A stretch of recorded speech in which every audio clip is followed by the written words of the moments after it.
he engaged too far ahead of his team. It's that simple. He finds an opening, great. But there's no follow-up, so Shadowfiend is just free to use his BKB, turn on them, use Requiem, and they get a really good initiation angle for both the Juggernaut and the Spirit Breaker, immediately killing off the Wyvern, who can't Ghost Scepter the spin, and then March gets a double charge as well. And in that kind of situation, the hookshot needs to set up for a Blink Hex, or, you know, the Blink Hex just engages by itself, but they cannot in one go and then take the fight from there. And instead, they get cleaned up pretty bad. Absolutely, yeah. Only Quap survived and got a Shivas, and she got lucky to escape as well. She had like 100 health. Just, I mean, the final right click nearly connected. Rabbit was just able to get that blink off, and well, I talked about newbie starting to break away. Well, MVP just shut that entire lead back down. We're heading back to pretty much zero in terms of both XP and gold at this point. 22-19, coming into 13 minutes in what's been an incredibly action-packed game so far, Sin. Yeah, we've got 41 kills in 30 minutes. That's a kill on a third per minute. It's not bad at all. Pretty good. Not bad at all. A lot of fun to watch. And I think that it's still a problem they have to address. But I think in this game, Sunshine has been a little bit too aggressive on his positioning on the Wyvern. We generally see other teams using Wyvern playing further back. But there's been a couple of situations where he moves in, gets caught off guard by the Juggernaut, and just shut down. He has to play a little bit more passively to get multiple Splinter Blasts off, and maybe get a mobility item so that he can engage with Curse and get out again. Yeah, we haven't really been able to kind of see him save his team a lot, because as you said, he just dies far too quickly. And I guess that's the thing with Sanshane. We used to see him playing supports like Earthshake, very kind of aggressive initiating supports. And Winter Wyvern is obviously a very different play style. And this game it's not been working out all the time for him. And the MVP ready to put some pressure on this middle lane, onto the tier 2. Sanshane just throwing out the Splinter Blast, coming in with the Arctic Burn harass, but there's a charge on him, and Kuo moving up to the high ground. Can they find this with a Hex onto Kuo from Banana? Maybe they could turn this one around. SS already a half health. Moon coming in with the right click. BKB's pop on both the TA and the SF. The Winter's Curse cancelling the Requiem there. Kuo caught out for this one. Oh, the snatch onto Sanshane though. They'll find the Wyvern. KP moving in onto Rabbit. Mars charging forward onto June with Blade Fury as well. June in a lot of trouble. Will get taken out with the raises there from Kuo. And it will be a push this up to the high ground. This is very confident, but they know a lot of big abilities are on cooldown. There's no Winter's Curse. There's no Queen of Pain ult for a little bit. Oh, might have overextended after all, though. Damage to the finger as well. Kuo getting low. Oh, March with the charge just in time to stop Rabbit getting the final touch in. Moon will blink forward, get the physical damage in. They'll bring down the SF. Now holding himself in place here with the Yules, trying to get himself out. Rabbit's going to be okay. There's now MVP on the retreat. Banana moving forward. Oh, Exit onto March. Thanks to the vision granted by the Rocket Flare. Now move with the right clicks, trying to juke this one out. March. Febby's going to look for the TP out. Will escape. March as well tries for it. He won't be as lucky. They'll find the Spirit Breaker. And Newbie there with the successful defense. MVP got a little bit over-eager there.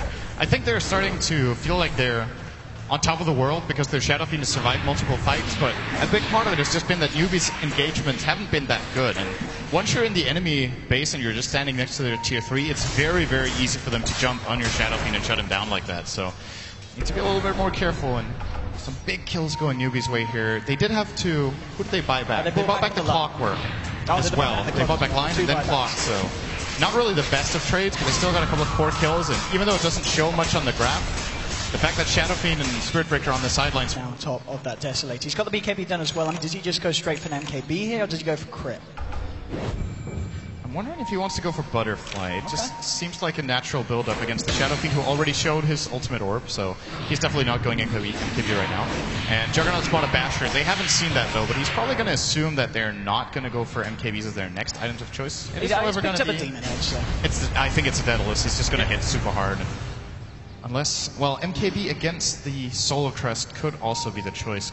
Because if he misses the Meld Strike, that is a big problem.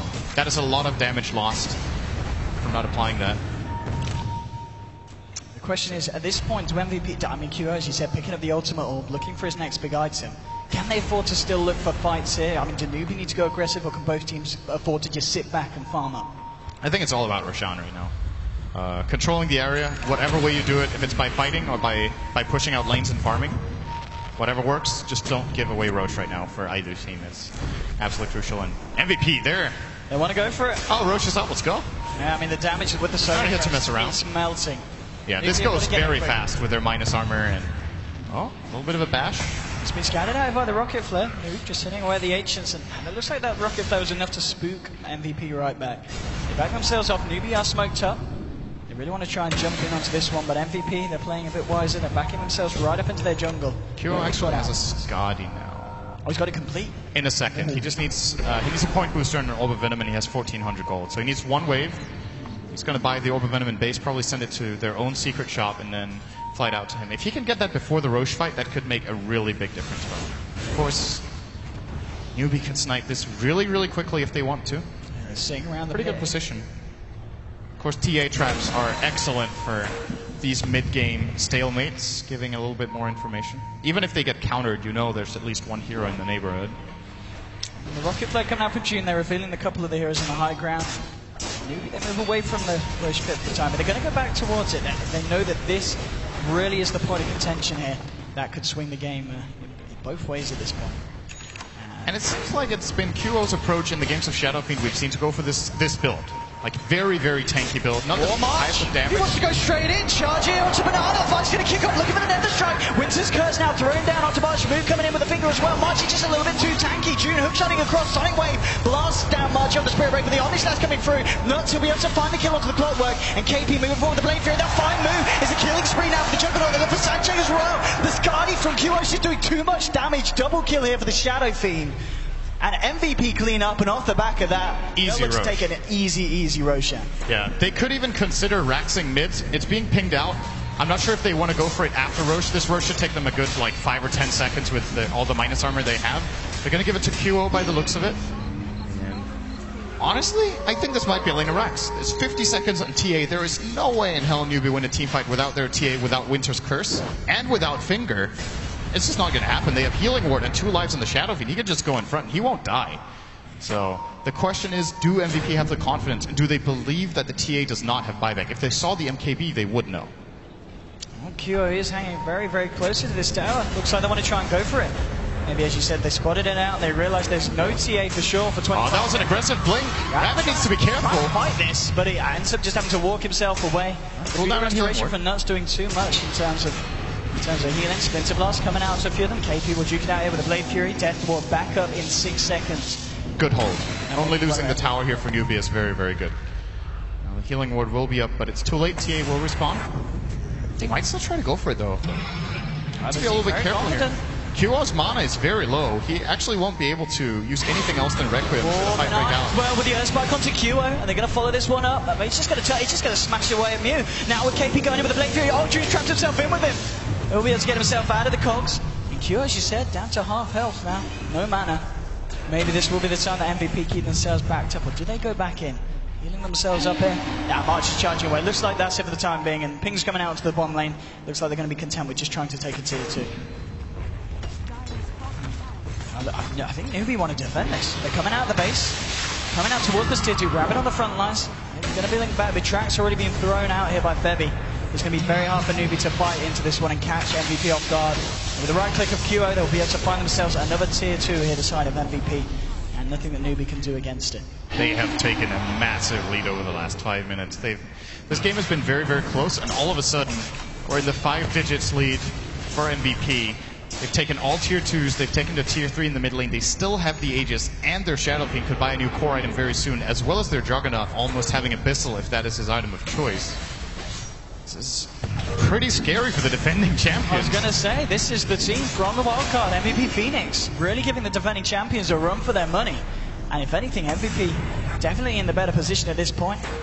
So they're going to move forward, maybe try and go for the high ground here. Move's being tracked up, a Banana here with a stun onto QO. The damage comes through, but it's just not enough. QO's just too damn tanky. With a Healing Ward dropped as well by KP. Winter's Curse now coming out. KP's going to fall. They'll find the kill of the Juggernaut, but QO with the Requiem coming out. Move, he's been called in brace. He's going to be okay for the time being, but they're just going to continue to fight. June's had to back himself out on the sidelines. Banana getting very, very low here. Throws out the finger. QO might just fall here. No, Move, he hasn't got the damage. No, the paralyzing cards. The bounces. Move out in place. He's going to go down. Will buy back straight away. It's a double kill for QO though. He's incredibly low, but he's still got that Aegis here. Will go down once, but he's going to be back for round 2. Mood trying to force March back out the base. Walking the SF2 to fight up against. He's going to get hexed up straight away. But again, the cars passing through. Onto Mood with the charge onto Banana. MVP. Oh, Mood does it! Oh, no!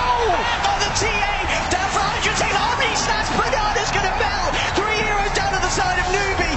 No buybacks available for them here. And MVP, they're going to go for the first set of racks. It's a nice Sonic Wave, but that's pretty much it. There's no follow-up, and Rabbit just has to blink himself the hell out of there. 34 for 24, MVP breaking the base, and Newbie falling apart. Still 80 seconds without the TA. And they've got the healing ward up, so that great Sonic Wave effectively did absolutely nothing. He's going to need to wait another 20 seconds for a secondary one. This is easily 2 lanes of racks. They need something big in They could mega them. They've got a full minute on the TA.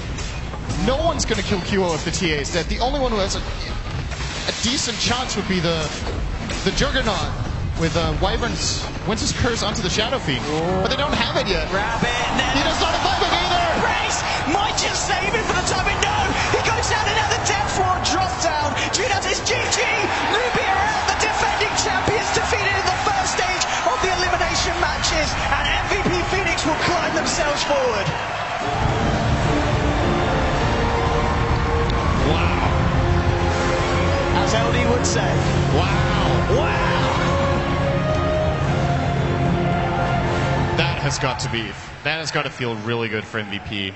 Going into this tournament, of course, March said they think they have a really good shot at top 8.